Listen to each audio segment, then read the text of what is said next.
আসসালামু আলাইকুম। তো স্ক্রিনে যাকে দেখতেছেন ও আমার কাকা হয়।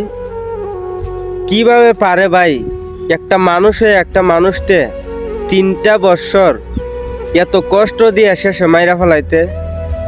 ভাই যাই করেন কোনো দালালের হাত ধইরা বাহিরে যাবেন না।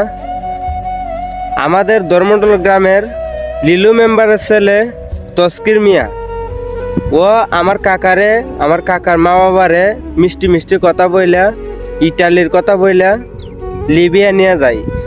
লিবিয়া নেওয়ার পরে 3 বছরে 50 লাখ টাকা হাতে নেই, কারণ লিবিয়া নিয়ে আমার কাকারে মাফিয়ার হাতে তুলে দেয়।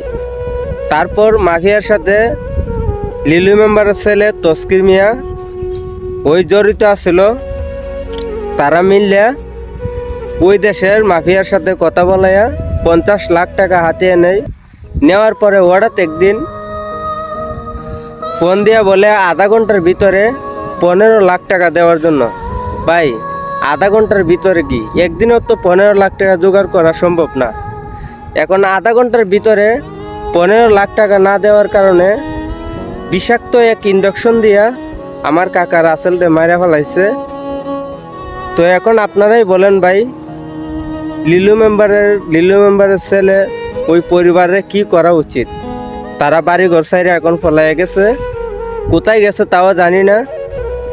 তো সবাই আমার কাকা রাসেলের জন্য দোয়া করবেন, আল্লাহর জন্য জান্নাত নসিব করেন, সবাই দোয়া করবেন।